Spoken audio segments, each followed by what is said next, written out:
me from behind side. I was facing the lake. I have a... No. Oh, you have some on your stomach?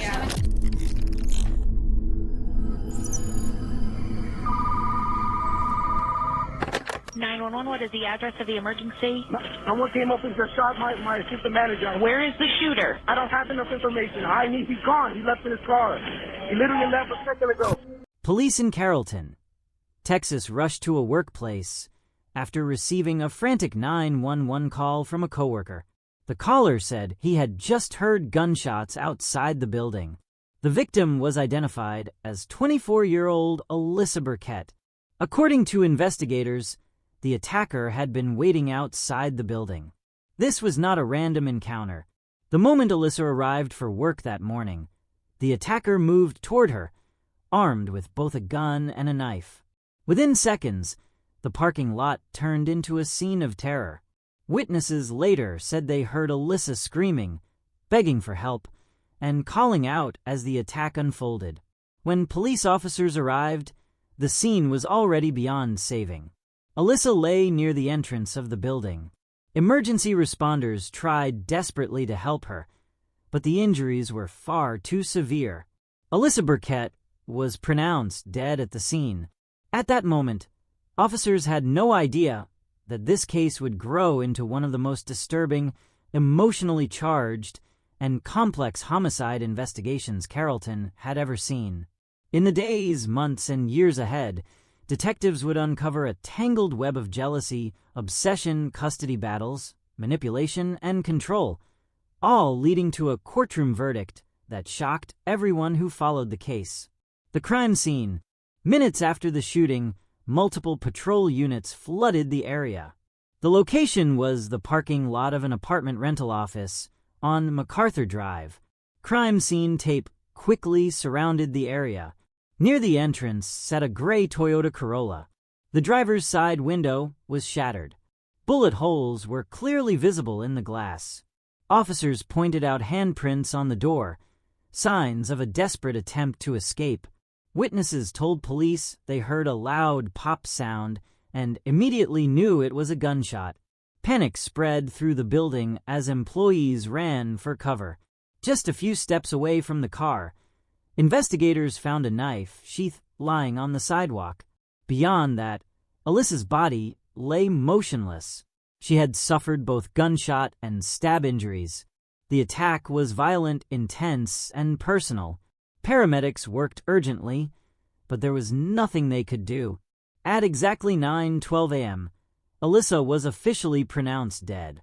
A medical examination tent was set up right there in the parking lot, so forensic teams could begin their work immediately. During this process, investigators made a chilling discovery: a tracking device hidden underneath Alyssa's vehicle. This discovery changed everything. The device was carefully placed, professionally concealed, and clearly meant to monitor Alyssa's movements over time. It was sent to digital forensics, but detectives already knew one thing: Alyssa had been watched. What witnesses saw? Detectives immediately began interviewing Alyssa's coworkers and nearby witnesses. Several people had seen parts of the attack, though no security cameras captured it directly. One witness described seeing a man holding a black knife. Another confirmed the attacker had approached the car calmly, not panicked, not rushed. According to the reconstructed timeline, Alyssa arrived at the parking lot at approximately 8:52 a.m. She had barely parked when a man stepped out of a nearby black SUV. He walked straight toward her car and fired a single shot through the driver's side window. Inside the building, employees heard the gunshot and ran into offices and hallways to hide. One coworker sitting near a window saw Alyssa inside her car at the moment the shot was fired. After shooting, the attacker briefly turned away as if preparing to leave. But Alyssa, incredibly, was still alive. She managed to open the car door and stagger toward the building. Witnesses saw her pounding on the glass, trying to get inside, asking for help. That's when the attacker returned. This time, He approached with a knife and launched a brutal, relentless attack before fleeing the scene in his vehicle. There were no cameras to capture his face, no license plate recorded, just chaos, fear, and unanswered questions. Profiler analysis. Detectives quickly realized this was not a random crime. The timing, location, and choice of weapons all pointed to someone who knew Alyssa personally. This was not robbery. This was not opportunistic violence. The use of both a gun and a knife showed planning. The tracking device proved long-term surveillance. The level of force indicated extreme emotional rage and a desire for control. Criminal profilers later explained that crimes like this often stem from personal relationships, romantic, familial, or custodial, where one person feels they are losing power. Friends later recalled Alyssa had once said she believed someone was capable of killing her. Who was Alyssa Burkett? Alyssa Burkett was born at the end of 1995 near Dallas, Texas. She was described as intelligent, determined, and deeply devoted to her family. After graduating high school, she moved to California to attend university, where she studied history.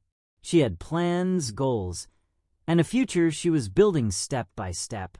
At 22 years old, Alyssa met a man named Andrew Beard through a dating app. Andrew was older, wealthy, and lived a life that seemed stable and secure. Their relationship began casually. Dinners, conversations, time together. But everything changed when Alyssa discovered she was pregnant. In July 2019, her daughter Willow was born. By that time, Alyssa and Andrew were no longer together, but they agreed to share custody. Alyssa became Willow's primary caregiver, while Andrew spent limited time with his daughter each week.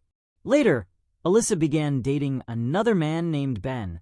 From the outside, things appeared manageable, but behind the scenes, Alyssa was under intense pressure. The custody battle. Custody disputes with Andrew became exhausting and emotionally draining. Legal fees mounted. Financial stress grew. Alyssa's life slowly became consumed by court dates, paperwork, and fear of losing her child. Eventually, Andrew became engaged to a woman named Holly Elkins. Surprisingly, tensions seemed to ease. Alyssa and Holly exchanged messages expressing hope for a healthy co-parenting relationship. For a brief moment, it appeared that peace had been reached, but that peace didn't last. Strange accusations. In August, police received a call from Holly claiming Alyssa's mother had attacked her during an encounter involving Willow. Alyssa's mother strongly denied the allegations. With no evidence to support the claim, the case was closed. Then weeks later, police received another call, this time reporting suspicious activity involving Alyssa's car. Officers searched the vehicle and found cash, illegal substances, and a firearm with its serial number removed. Alyssa was shocked and terrified. She insisted the items were planted and begged police to believe her.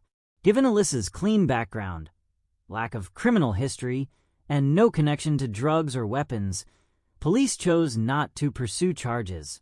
But the damage was done. Fear and paranoia. After that incident, friends said Alyssa was never the same. She told people she felt watched. She believed someone was following her.